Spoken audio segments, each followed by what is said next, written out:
নমস্কাৰ প্ৰিয় দৰ্শক, পুনৰ এবাৰ আপোনালোক সকলোকে এটা খুবেই গুৰুত্বপূৰ্ণ ভিডিঅ'ৰ মাজলৈ আন্তৰিক স্বাগতম জনাইছো। প্ৰিয় দৰ্শক, আপোনালোকে আজিৰ ভিডিঅ'টোৰ মূল বিষয়বস্তুটো নিশ্চয় জানিব পাৰিলে। আজিৰ ভিডিঅ'টোৰ মূল বিষয়বস্তুটো হৈছে হঠাৎ যদি আপোনাৰ মাছ খাই থকাৰ অৱস্থাতে ডিঙিত যদি মাছ লাগি যায় তেতিয়াহ'লে আপুনি কি কৰিব লাগিব। আজিৰ ভিডিঅ'টোত আমি আপোনালোকৰ লগত এই মাছৰ কাঁইট যেতিয়া ডিঙিত লাগিব তেতিয়া আপুনি কৰিব লগা কেইটামান উপায় দিম। এই উপায় কেইটা কৰিলে 1 বা 2 মিনিটৰ ভিতৰত আপোনাৰ যি ডিঙিত লাগি থকা কাঁইটডাল সেই কাঁইটডাল ভিতৰলৈ গুচি যাব। গতিকে আপুনিও যদি মাছ খাই ভাল পায় হয়তো নিশ্চয় এদিন নহয় এদিন আপোনাৰো ডিঙিত কাঁইট লাগিছে। গতিকে আপুনি আজিৰ ভিডিঅ'টো সম্পূৰ্ণকৈ চাই লওক। আপোনাৰ ঘৰৰ যদি কোনো সদস্যৰ যদি মাছ খাই থকাৰ অৱস্থাতে মাছৰ কাঁইট ডিঙিত লাগি যায় তেতিয়া আপুনি বেছি পলম নকৰি এই উপায়কেইটা অৱলম্বন কৰি এই বস্তুকেইটা খুৱাই দিয়ক। তেনে ক্ষেত্ৰত সেই কাঁইটডাল নিজে নিজে গুচি যাব ভিতৰলৈ। গতিকে ভিডিঅ'টো সকলোৰে বাবে খুবেই গুৰুত্বপূৰ্ণ হ'বলৈ গৈ আছে। গতিকে আপুনি ভিডিঅ'টো শেষলৈকে চাই থাকিব। ভিডিঅ'টোৰ মাজলৈ আগবঢ়াৰ পূৰ্বে আপুনি আমাৰ এই ভিডিঅ'টো কোন ঠাইৰ পৰা চাই আছে নিশ্চয় কমেণ্টত উল্লেখ কৰিব। লগতে ভিডিঅ'টোত এটা লাইক কৰিব বুলি আশা কৰিলোঁ। আৰু আপোনালোকে যদি প্ৰথমবাৰৰ বাবে আমাৰ চেনেলটোৰ ভিডিঅ' চাই আছে তেন্তে অৱশ্যেই চেনেলটো ছাবস্ক্ৰাইব কৰি ৰাখিব। প্ৰিয় দৰ্শক, সকলোৱে নিশ্চয় মাছ খাই ভাল পায়। মাছ নোখোৱা মানুহ হয়তো নাই বুলি ক'লেও মিছা কোৱা নহ'ব। গতিকে প্ৰিয় দৰ্শক, মাছ খোৱা সকলে এদিন নহয় এদিন এই সমস্যাত ভুগিব লগা হয়। যেতিয়া তেওঁলোকৰ ডিঙিত মাছ খাই থকাৰ অৱস্থাত কাঁইট লাগি যায় তেতিয়া সেই কাঁইটডাল নিয়াবৰ বাবে তেওঁলোকে বহুতো বস্তু খায়, ঠাণ্ডা পানী খায়। তেওঁলোকে কি কৰোঁ কি নকৰোঁ তেনেকুৱা অৱস্থাৰ সন্মুখীন হয়। গতিকে আজিৰ ভিডিঅ'টো চোৱাৰ পাছত আপুনি কোনোদিন এনেকৈ আপুনি ধৰফৰাই থাকিবলগীয়া, কি কৰোঁ কি নকৰোঁ আপুনি কৰোঁ বুলি ভাবি থাকিবলগীয়া কেতিয়াও নহয়। আপুনি লগালগ এই উপায়কেইটা অৱলম্বন কৰি সেই সমস্যাৰ পৰা উপশম পাব পাৰিব। সেইবাবে সকলোৱে ভিডিঅ'টো শেষলৈকে চাই থাকিব। প্ৰায় মানুহৰে প্ৰিয় খাদ্য হৈছে মাছ, কিন্তু বহু এনেকুৱা মানুহ আছে তেওঁলোকে মাছ খাবলৈ ভয় কৰে ডিঙিত কাঁইট লগাৰ ভয়ত। গতিকে যিসকলে মাছ খাবলৈ ভয় কৰে কাঁইট লগাৰ ভয়ত তেওঁলোকে আজিৰ ভিডিঅ'টো চোৱাৰ পাছত কোনোদিন কেতিয়াও মাছ খাবলৈ ভয় নকৰা হ'ব। আৰু বহুলোকে সোৱাদযুক্ত এই মাছ খাবলৈ কাঁইট লগাৰ ভয়তে ইচ্ছা নকৰে। তেনে ক্ষেত্ৰত আজিৰ ভিডিঅ'টো চোৱাৰ পাছত তেওঁলোকৰ বহুতো উপকাৰ হ'ব বুলি আমি আশা কৰিছোঁ। মাছ খাই থকাৰ অৱস্থাত যেতিয়া ডিঙিত কাঁইটডাল লাগি ধৰে তেতিয়াহ'লে দুৰ্যোগৰ দৰে হৈ পৰে, ক'ব নোৱাৰা হৈ পৰে। আৰু তেনে অৱস্থাত বহুতে উপায়বিহীন হৈ কি কৰোঁ কি নকৰোঁ বুলি ভাবি তেওঁলোকে পানী খাই দিয়ে। আৰু বহুলোক এনেকুৱা আছে তেওঁলোকে শুকান ভাত খাই দিয়ে। কিন্তু প্ৰিয় দৰ্শক, আমি আজিৰ ভিডিঅ'টোত যিকেইটা উপায় আপোনাক দিম এইকেইটা উপায় আপুনি কৰি চাওক, আপুনি নিশ্চয় সুফল পাব পাৰিব। সেইবাবেই প্ৰিয় দৰ্শক, আপুনি মাছ খোৱাৰ সময়ত অলপ সাৱধান হ'ব লাগে, নহ'লে আপোনাৰ কাঁইট লাগিব পাৰে।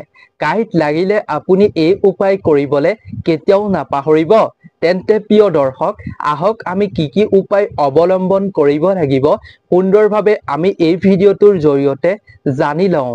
নম্বৰতে হৈছে প্ৰিয় দৰ্শক, যদি আপুনি মাছ খাই ভাল পায় তেন্তে আপোনাৰ নিশ্চয় হয়তো এদিন নহয় এদিন মাছৰ কাঁইট ডিঙিত লাগি যায়। এনে অৱস্থাত প্ৰিয় দৰ্শক, আপোনালোকে এটা পকা কল ল'ব আৰু সেই পকা কলটো আপুনি টুকুৰা টুকুৰ কৰি লৈ আপুনি খাই দিব।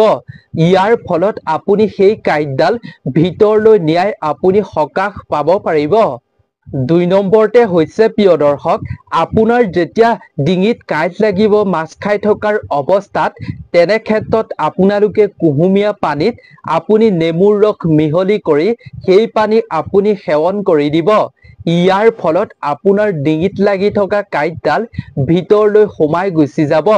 কাঁইটডাল কোমল হৈ ভিতৰলৈ গুচি যাব। প্ৰিয় দৰ্শক, বহুলোকে যেতিয়া ডিঙিত মাছৰ কাঁইট লাগে তেতিয়া তেওঁলোকে ঠাণ্ডা পানী বহুত খাই দিয়ে।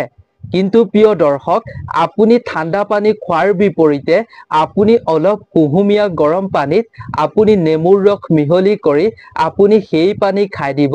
তেনে ক্ষেত্ৰত আপোনাৰ সেই কাঁইটডাল কোমল হৈ ভিতৰলৈ গুচি যাব। প্ৰিয় দৰ্শক, ৩ নম্বৰতে হৈছে নিমখেও আপোনাৰ ডিঙিত লাগি থকা কাঁইটডাল নিয়াবলৈ সক্ষম হয়। ইয়াৰ বাবে আপোনালোকে অলপ আপুনি পানী ল'ব, তাত আপুনি নিমখ মিহলি কৰি ল'ব। যিখিনি আপোনালোকে পানী ল'ব সেই পানীখিনি আপোনালোকে প্ৰথমে গৰম কৰি ল'ব, কুহুমীয়া পানী কৰি ল'ব। তাৰ পিছত আপুনি তাত অলপ নিমখ মিহলি কৰি ল'ব আৰু সেই পানীখিনি আপুনি খাই দিব।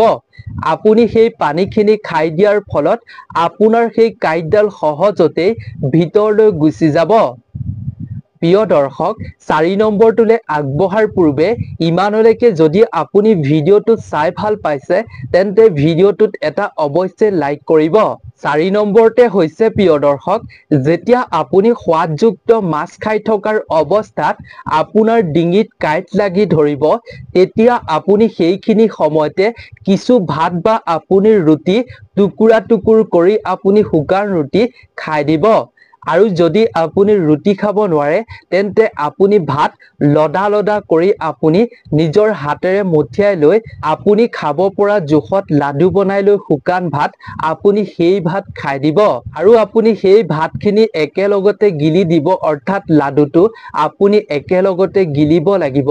ইয়াৰ ফলত আপোনাৰ ডিঙিত যিডাল কাঁইট লাগি আছে সেই কাঁইটডাল ভিতৰলৈ সোমাই যোৱাত আপোনাক সহায় কৰিব। ৫ নম্বৰতে হৈছে প্ৰিয় দৰ্শক, আপোনাৰ যেতিয়া ডিঙিত কাঁইট লাগিব তেতিয়া আপুনি জোৰেৰে কাঢ়িবলৈ অলপ চেষ্টা কৰিব। বেছিভাগ কাঁইট ডিঙিৰ পিছফালে টানছিলত আবদ্ধ হৈ পৰে। গতিকে আপুনি যেতিয়া জোৰকৈ কাঢ়িব, ডাঙৰকৈ কাঢ়িব, তেতিয়া সেই কাঁইটডাল ওলাই আহে। গতিকে প্ৰিয় দৰ্শক, আপোনাৰ যেতিয়াই মাছৰ কাঁইট লাগিব আপুনি এইকেইটা উপায় কৰক, এইকেইটা কাম কৰক, তেতিয়া আপুনি উপশম পাব পাৰিব এই মাছৰ কাঁইট ডিঙিত লগাৰ পৰা। গতিকে প্ৰিয় দৰ্শক, নিশ্চয় ভিডিঅ'টো চাই আপুনি জানিব পাৰিলে সোৱাদযুক্ত মাছ খোৱাৰ পাছত আপোনাৰ যদি ডিঙিত হঠাতে কাঁইট লাগি যায় তেতিয়া আপুনি কি উপায় অৱলম্বন কৰিব লাগিব। গতিকে যদি আপুনি আজিৰ ভিডিঅ'টো চাই উপকৃত হৈছে তেন্তে আপোনাৰ বন্ধুবৰ্গ আত্মীয় স্বজনৰ লগতো যিমান পাৰে শ্বেয়াৰ কৰিব, যাতে তেওঁলোকেও এই সমস্যাৰ পৰা সকাহ পাব পাৰে।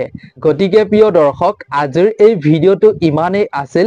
যদি আপুনি আমাৰ এই চেনেলটো এতিয়ালৈকে ছাবস্ক্ৰাইব কৰা নাই তেন্তে অৱশ্যেই ছাবস্ক্ৰাইব কৰি ৰাখিব, প্ৰতিদিনে এটা নজনা কথা জানিবৰ বাবে।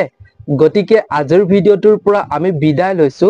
আপোনালোক সকলো ভালে থাকক, সুস্থ থাকক, তাৰেই আমিও কামনা কৰিলো।